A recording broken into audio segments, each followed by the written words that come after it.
जय श्री कृष्णा। कैसे हैं आप सब? आप सभी का बहुत बहुत स्वागत है मेरे यूट्यूब चैनल पर। आज मैं एक बहुत ही खास बात लेकर आपके लिए आई हूँ। जिस भी व्यक्ति की किसी भी कार्य में सफलता नहीं मिलती है, जो व्यक्ति बहुत अच्छे कार्य करता है परंतु बहुत कोशिश करने के बाद भी यदि आपको पूर्ण सफलता नहीं मिल रही है, तो इसका कोई कारण हो सकता है, कई वजह हो सकती हैं। इसमें पितृदोष भी हो सकता है, काल सर्प दोष भी हो सकता है, अनेक और भी व्यवधान हो सकते हैं। तो सभी व्यवधानों का सिर्फ एक ही उपाय है जो मैं आपको बता रही हूँ। इसी उपाय से भगवान श्री राम ने लंका पर विजय प्राप्त किया था।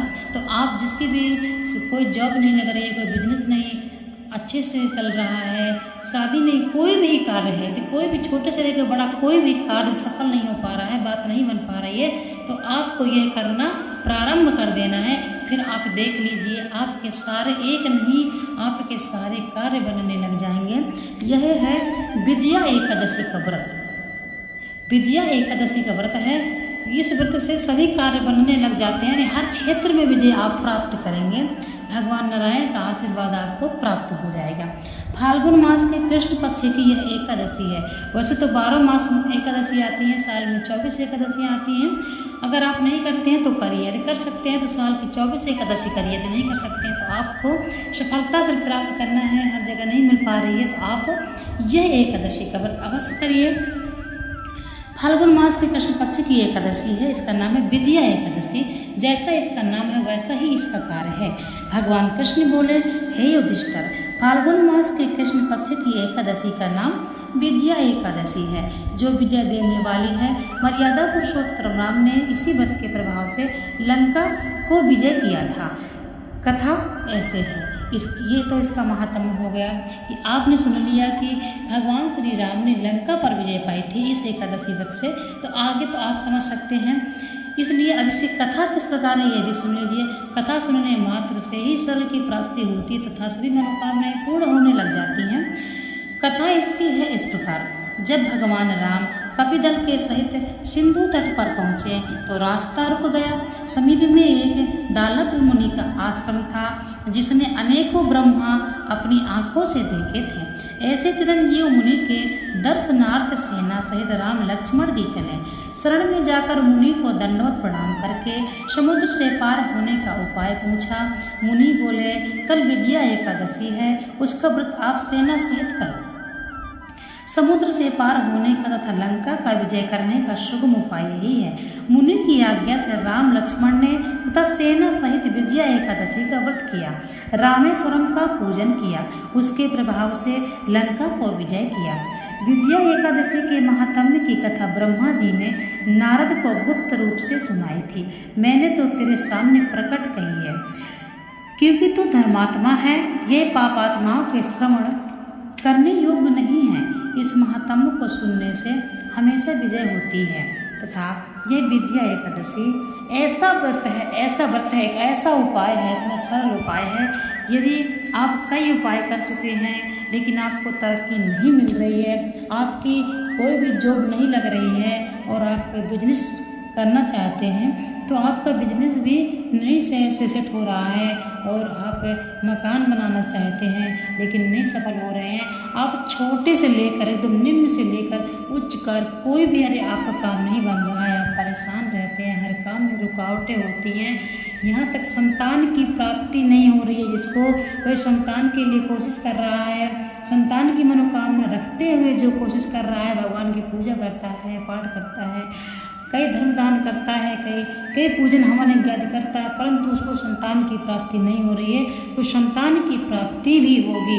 इसका इसमें यह नहीं है कि सिर्फ इसमें यह है कि जो भी आपके दिल में चल रहा है कि मेरा ऐसा काम बन जाए, मैं ऐसे कार्य में सफल हो जाऊं, उस कार्य में आपको विजय अवश्य ही प्राप्त होगी, चाहे वह जौन सा कार्य हो। कोई भी गलत भावना लेकर, कोई भी ऐसे विचार लेकर ये एकादशी नहीं करना है। जो भी करना है अपने धर्म के अनुसार करना है।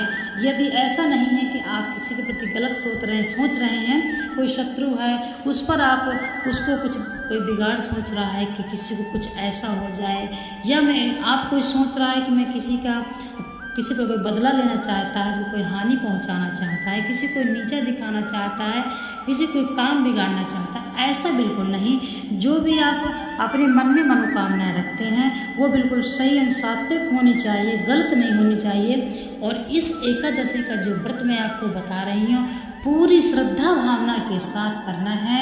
सुबह दशमी के दिन से ही पहले आपको इसका परहेज, ये नियम भी करना है कि दशमी के दिन से लहसुन प्याज बिल्कुल त्याग कर देना है।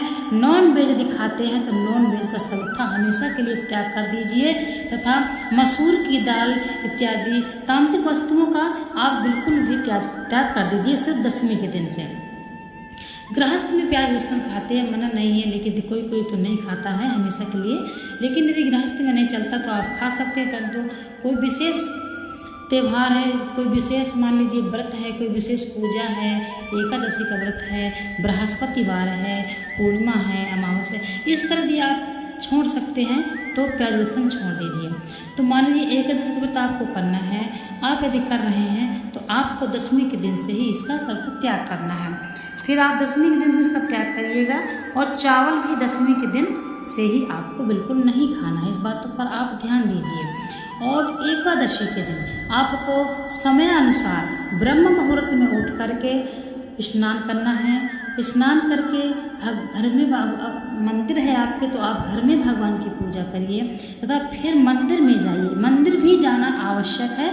क्यों मंदिर जाना क्यों आवश्यक है, शिवालय जाना, कोई बड़ा दिवालय जाना क्यों आवश्यक है, हम भी आपको बता देते हैं। जो घर में मूर्तियाँ होती हैं वो उनकी प्राण प्रतिष्ठा नहीं होती है, वो हमारी भावपूर्ण मूर्तियाँ होती हैं, भाव से मूर्तियाँ होती हैं। तथा जो दिवालय में बड़ी बड़ी मूर्तियाँ बैठी होती हैं, जहाँ शिवालय में जाओ वहाँ उन मूर्तियों की प्राण प्रतिष्ठा होती है, इसलिए उनकी परिक्रमा सूर्य चंद्रमा भी करते हैं।